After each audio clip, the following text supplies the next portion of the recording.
Okay. I think we're, yep,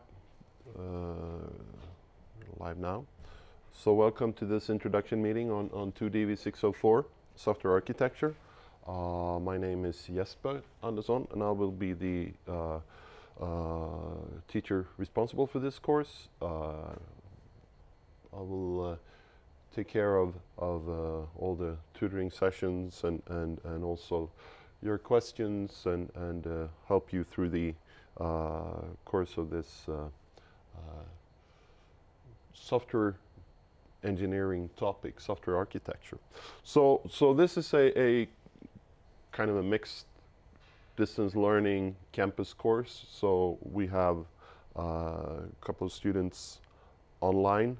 I would ask you to direct your questions to the Slack channel. If you have any. I posted information about the Slack channel on the Moodle classroom. So today's meeting is about the course. So not really any course material besides information about the setup, information about literature, additional material, additional resources, and also the plan for the how we teach this, because we made some changes this year. But first, let's have a look at the see if I can navigate all the screens here. Let's have a look at the at this one. The objectives for this course. Software architecture might be kind of a difficult to grasp if you just think about it as well, a topic that well, you don't really work with it on a daily basis, and one of the reasons why students and other people also find this kind of difficult is that it's often used in larger projects. It's more weaved into the regular software design activities in smaller projects. So if you look at what you've done so far in your education, well then maybe you haven't seen too much of this, because it's about high-level design, really high-level design. For big projects, we're talking about the decisions that will impact the direction of the entire project. So we're talking about the big decisions regarding well, the type of storage technology we will use, how we will decompose and distribute our system when it's deployed. And I know that many of you think that if we talk about regular software design, you know, class design and so on, that can be kind of abstract. And what we're trying to do now is to bring it yet another level up. So believe it or not, it will become a little bit more abstract.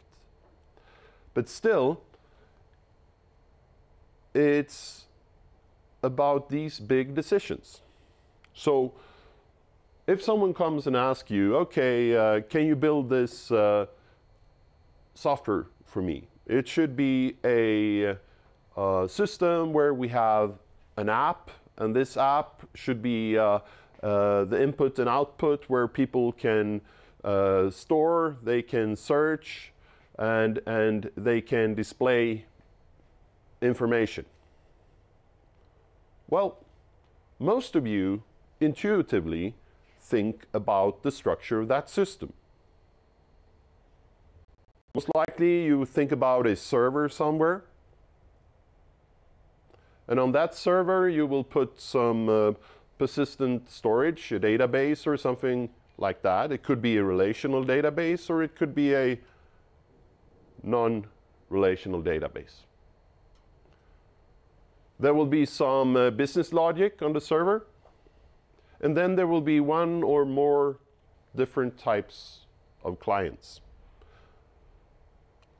And these clients might be native or they might be HTML5 based. So there are a couple of options at this high level. You don't need to know too much about the application itself to start thinking about them. But these are the architectural decisions.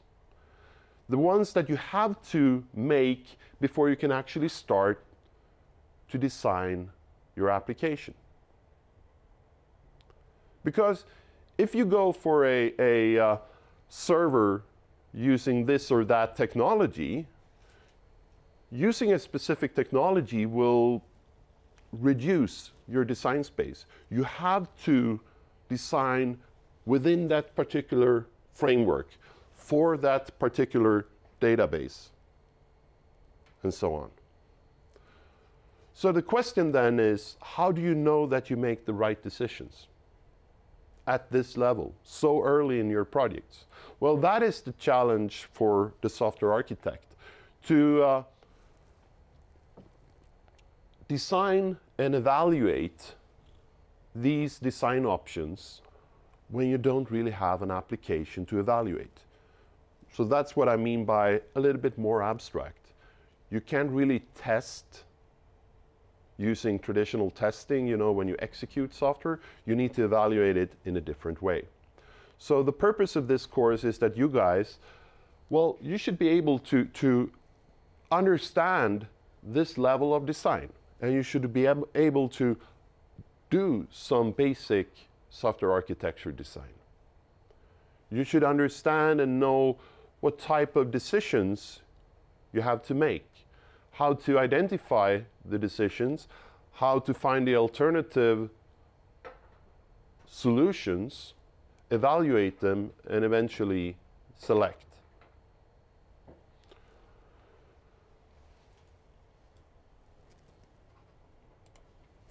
So the course content here is an introduction to software design, just to set the scene, and then move it one level up to the software architecture, the high-level software design, as some people refer to it. Introduce you to these concepts that are important. We will talk a lot about stakeholders, we will talk a lot about concerns, and we will talk a lot about views.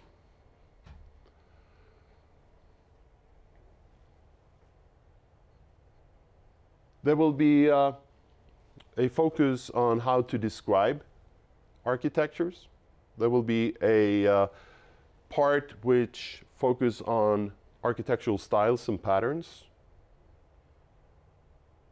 That is the core you need to be able to do architectural design. The second part of the course will be focusing more on the applications, because there are various well-known applications where software architecture plays an important role. But the core concepts are these, and in the middle, the decisions. Because in the example I gave you before, your customer comes to you and gives you a very short description of what they want. You need to communicate with the customer. You need to communicate with the development team. You need to communicate with a number of different stakeholders about your architectural decisions. So stakeholder customer or stakeholder user may be interested in the functionality, of course, but some stakeholders may also be interested in security, information security. So stakeholder is interested in information security. Well, then you need to explain to this stakeholder how you plan to guarantee the information security in this system. How, well, the decisions you make to guarantee information security in the system. And those are presented in a view, an information security view, which is tailored for that specific stakeholder. So it's all centered around these decisions. And there are, well, a big number of different concerns. It's performance, it's safety, user experience. There are many things that are affected by architectural decisions. So for this year, we made some, I would say, radical changes.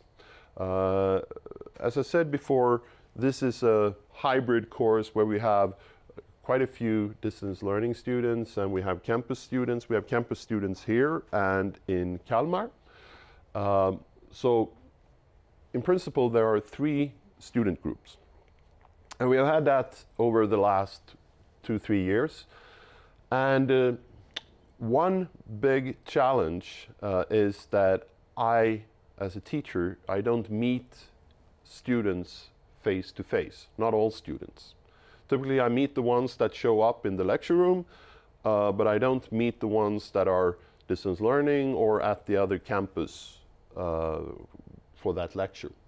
So instead of spending time on lectures, which is a kind of a passive learning situation, we decided to go for, okay, we have recorded lectures from previous year, and let's invest the time in tutoring discussions in smaller groups and see how that works out.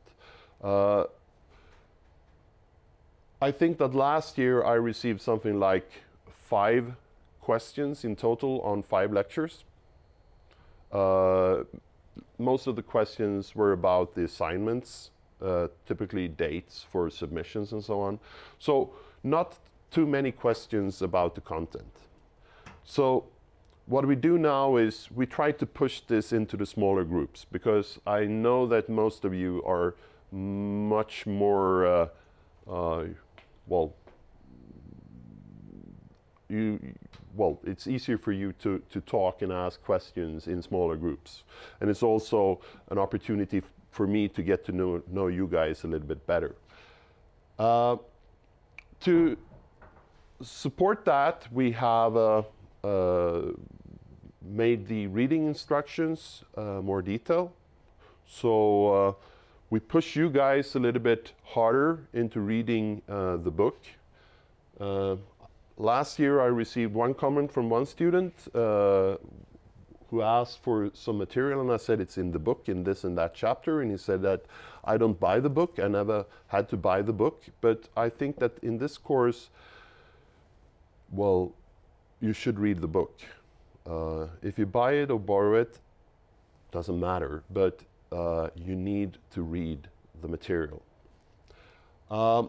We also worked on a detailed case study, which will hopefully help you guys to understand these concepts, the methodologies behind the decision making, how to find alternatives, how to reason about alternatives, and so on.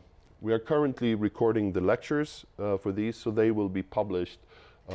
First one hopefully at the end of the week here, so Thursday or Friday. Examination. I know that what we have here is 2 assignments.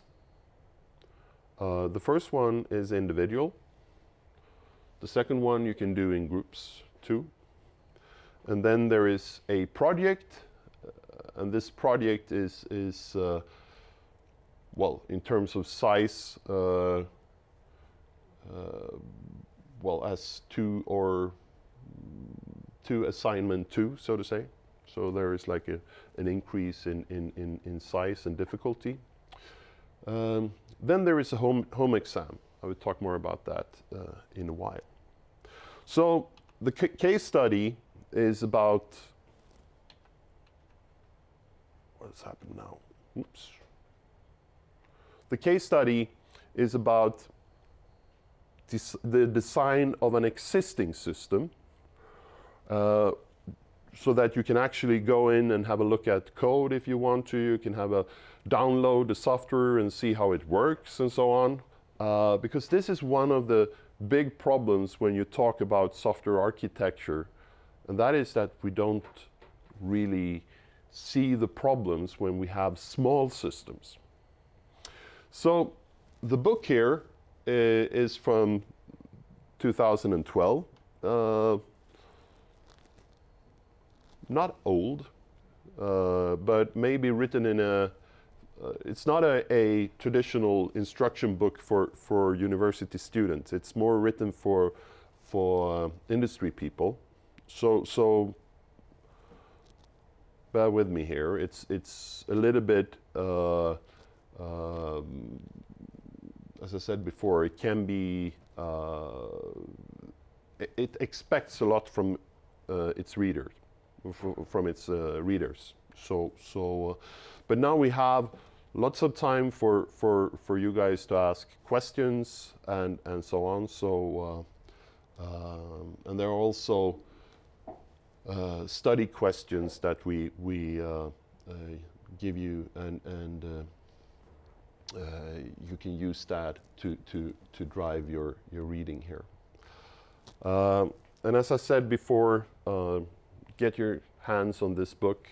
I often get the question, because this is the 3rd edition. For some reason, the 2nd edition is more available, and I often get the question if that one is okay and good enough, and I say, yeah. Challenge is the chapter references. It might be some material that is not there, or some material that has been thrown out in the 3rd edition. So if you can get your hands on the 3rd edition, that is always the best option.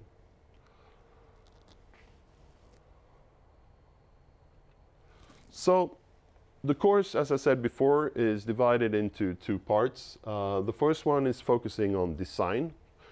The goal here is that you guys should take the first staggering steps as architects, and 2 subparts, one on the fundamentals. You should understand what the architectural decisions are about, when they are made and why, and also how to document your decisions. That's the first part. That's the fundamentals. The second one is looking more into the actual design activities.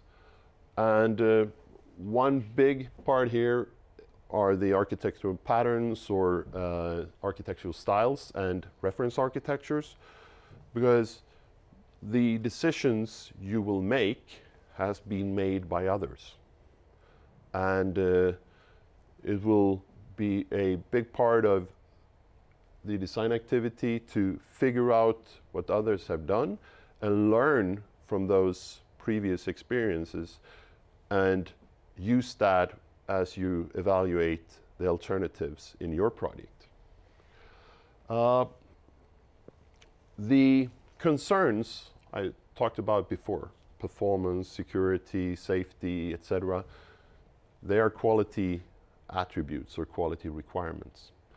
And the decisions you make at the architectural level is about enabling architectural qualities. So when you make a decision about how to store data in your system, you're enabling persistent storage of information. And when you're focusing on information security, you make decisions that enables information security. The problem here is that as you make decisions, you also prohibit certain things. You make it more difficult to achieve certain things. To find this balance, so that where you achieve good enough designs is the real design challenge here. Because, well, performance, security, that's a simple trade-off. The more security you add to your system, could be encryption, could be authentication, things like that. A lot of overhead information flowing around in the system if you have sessions and so on. That affects performance.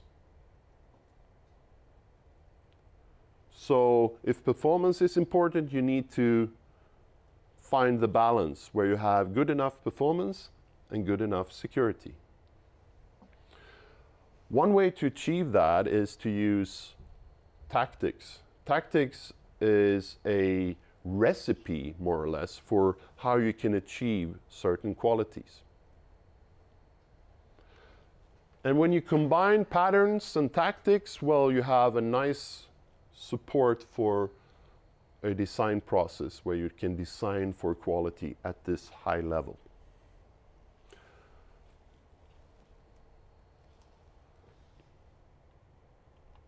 So the case study is OpenHab, which is a smart home open source system.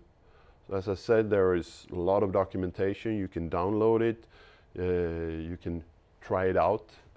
The thing with this case study is that we will walk you through the architecture of this system and explain the alternatives they have considered and why they have decided and what they have decided and how it's documented.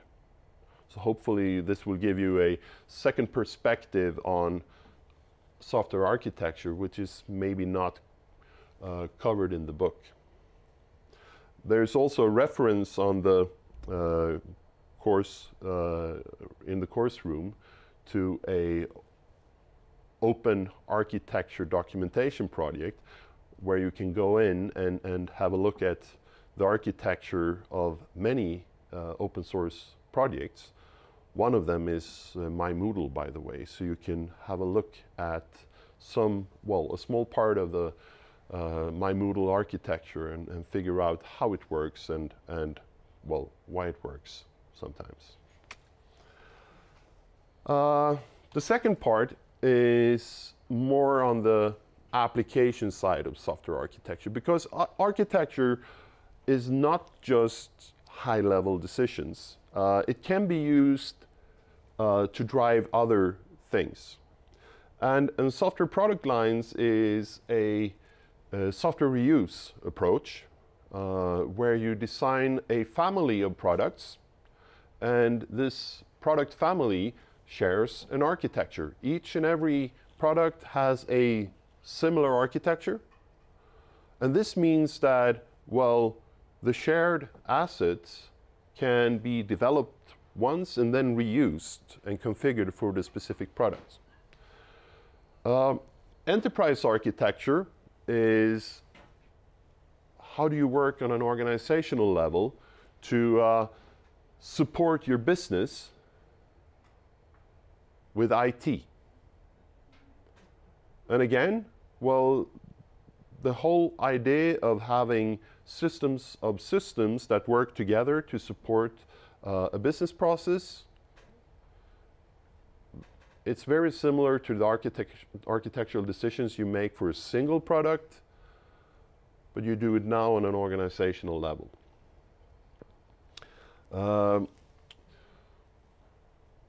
SOA and RESTful architectures and architectures for cloud computing, these are the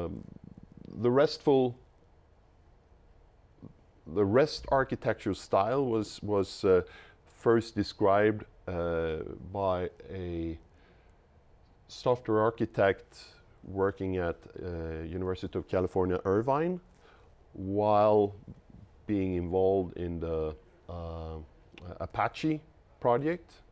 So he described an architectural style that became well known as REST, and that has in many ways changed the way people think about distributed systems. So here, these lectures are more about how to do this in practice. Agile architecture, well, you know, there is a contradiction here. People think about software architecture as the big design up front, and when we have agile development, we shouldn't think like that.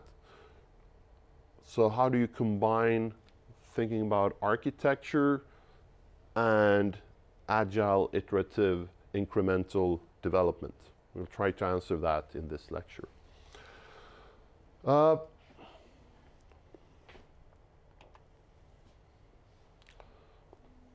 Tutoring and workshops, there will be 6 opportunities, 1 hour each, or 55 minutes, because most likely I need a break in between. When you go into the schedule for the course, there are these huge 3-hour slots, and some 2-hour slots, but within these, we have these 1-hour sessions. So there will be no 3-hour tutoring sessions, but there will be 1 hour in these bigger ones. The idea here is to have smaller groups and go in and register. There is a link somewhere in the Moodle pages to a Google Sheet. You have to find the time that suits you best and sign up. And it's like first come, first served. So the sooner the better. This morning there were only 3 people who signed up for the first. You can sign up for all 6 now, it's fine. But don't forget to register. And also, I would be grateful if, well, you fill 1 slot at a time. If it doesn't work, well, there are some slots in Kalmar, there are some slots here, and some slots are for the distance learning students. But if you can make it to 1 slot, don't start a new one.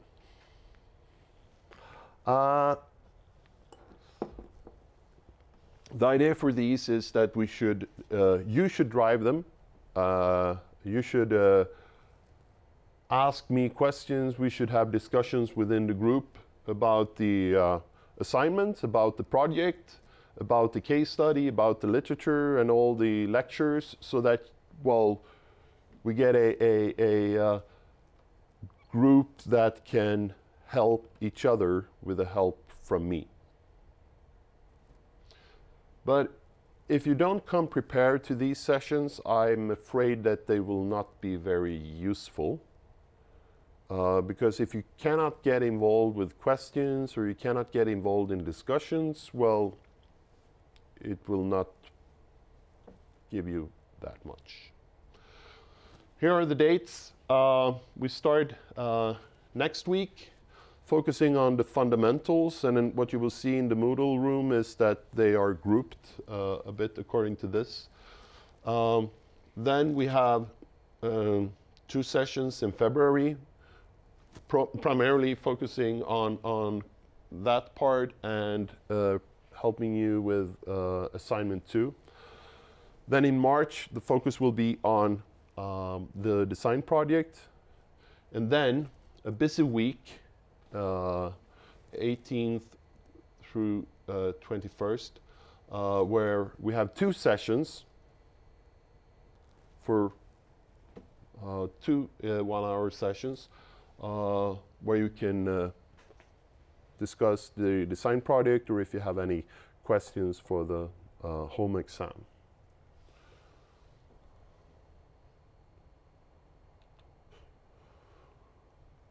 So the examination, and here are the due dates. As always, we manage the upload of your assignments on my Moodle. First level decomposition is due in 2 weeks.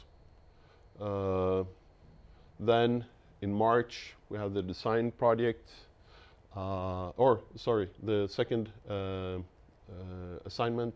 The third assignment is design project, is due on a Sunday, but before that, there is the home exam.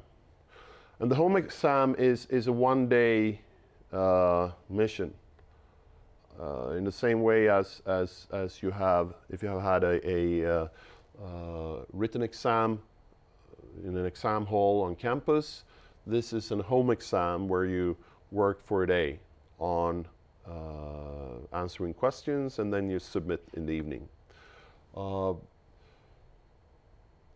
idea here is that you should finish it on that day, and there will be a retake a couple of weeks later.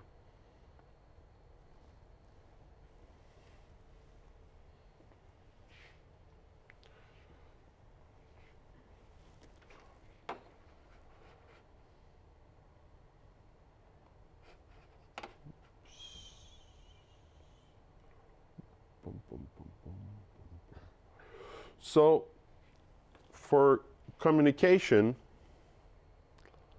we have the Slack channel. Sign up for coursepressslack.com if you don't have a user, and then the channel name is 2DV604 Software Arc 19. My Moodle is also there. There are some forums. Forums can be useful sometimes. There is a risk now when we have two channels for communication, but I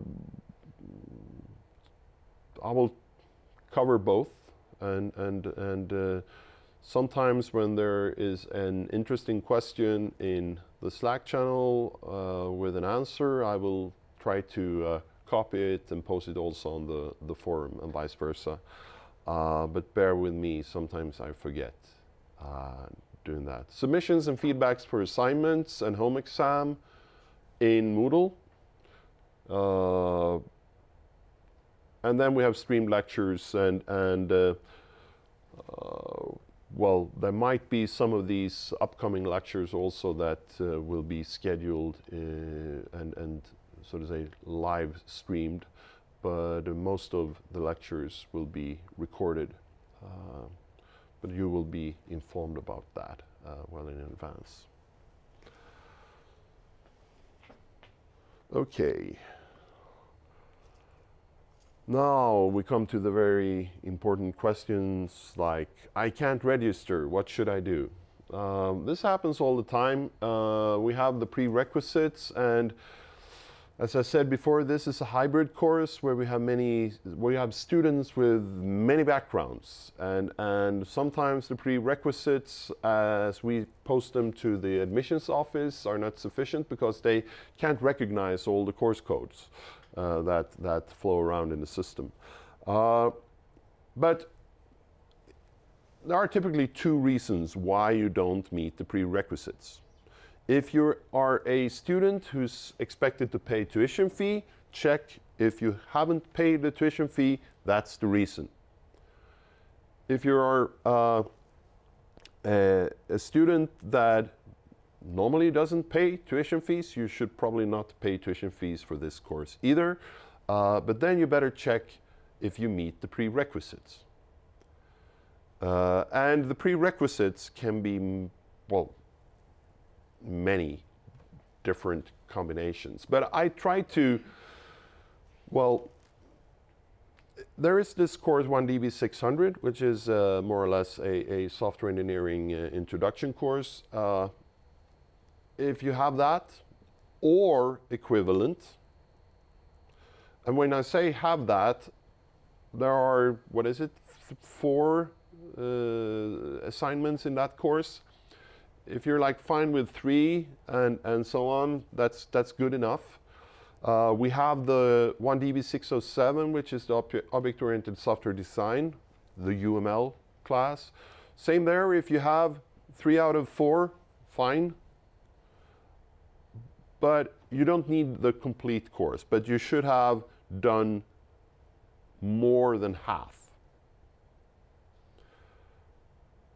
So if you believe that, I have done more than half of these courses, okay, well then show me.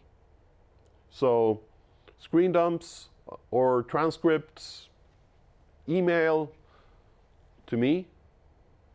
Hey, I can't register for this course, but I think that, well, I meet the prerequisites because da da da da da da, reference to an attachment, and da da da da da da, reference to another attachment.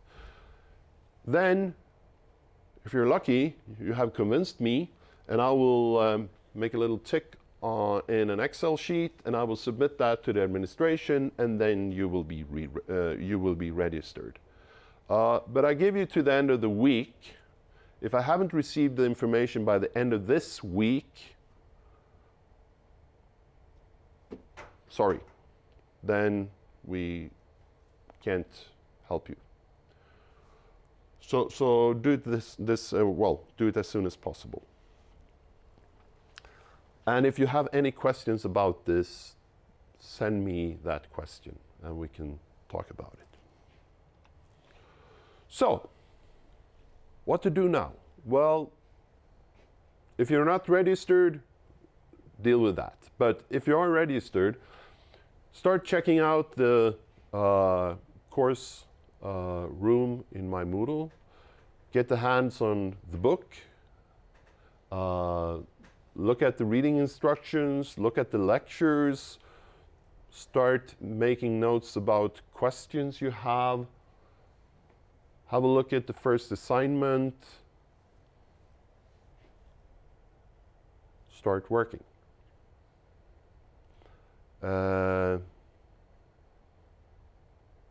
Typically for this course, you're expected to invest 20 hours per week.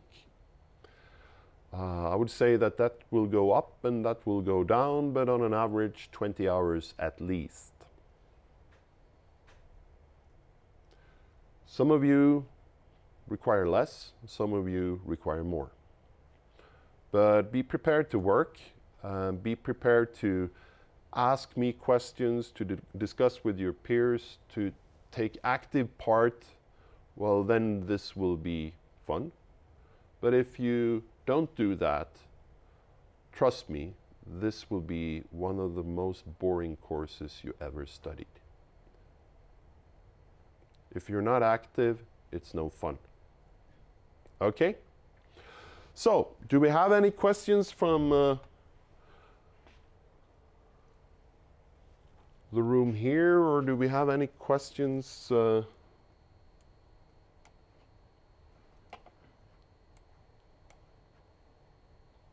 online here?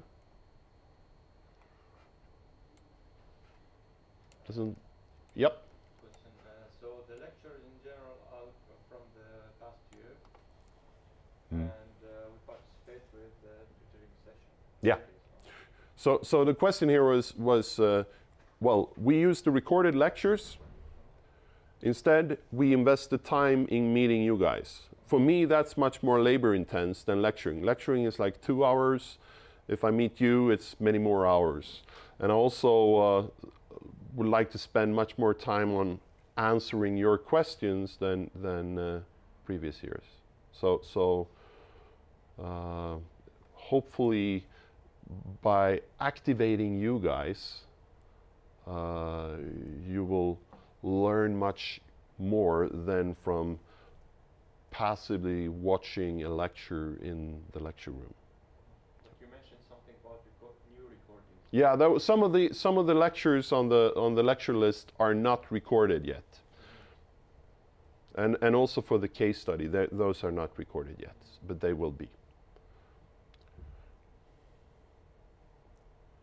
Okay, so now you know what to do. And let's work together. Okay? Have fun. That was it for today. Apparently there are no questions, so Will the slide be on the Moodle?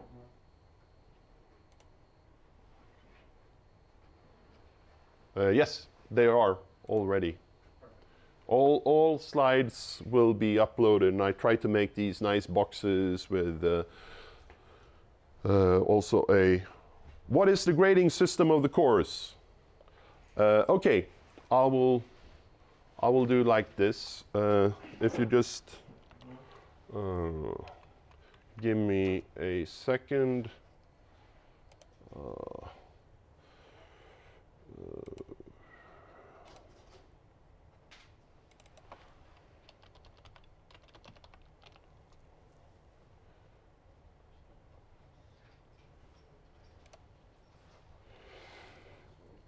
Now let's do it like that.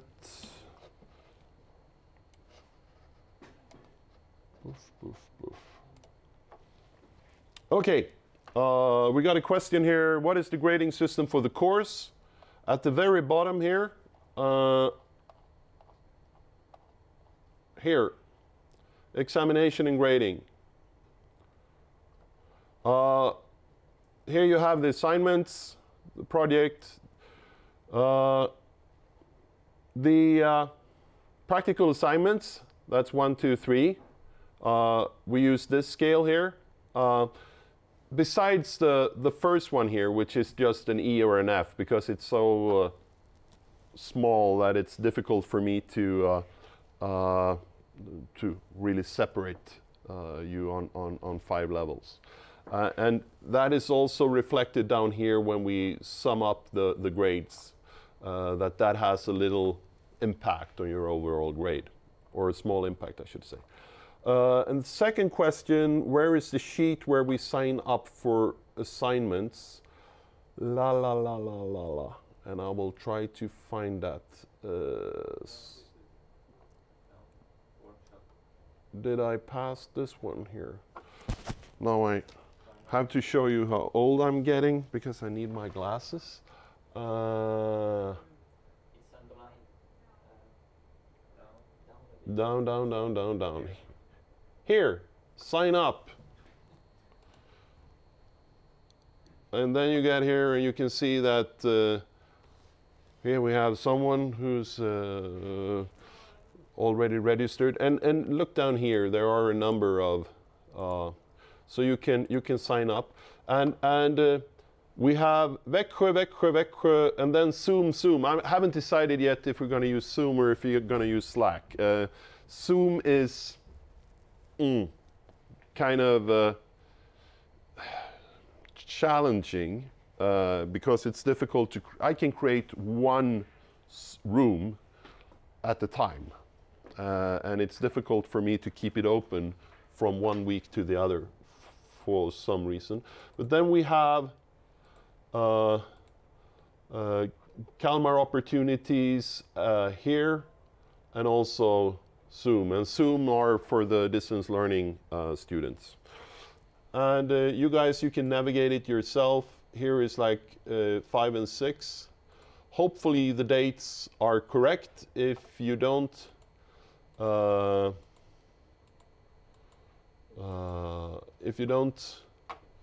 check the date. If the dates are not correct, these are the dates that are correct. I double checked the sheets, but you never know.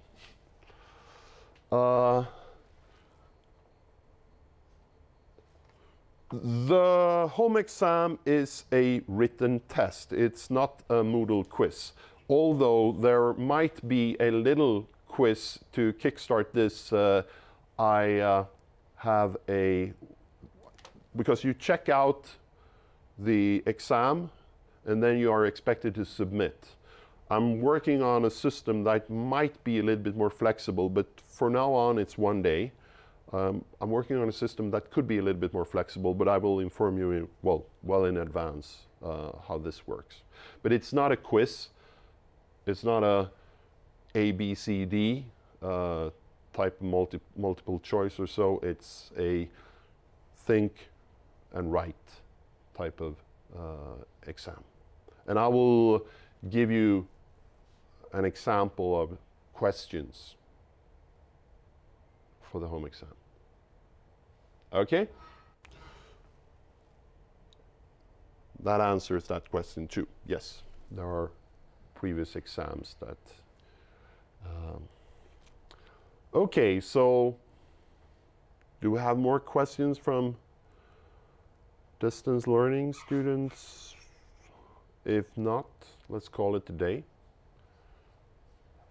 And see you guys next week for the first tutoring sessions. And as soon as you have a question, post it. Okay? Good. See you around. Bye.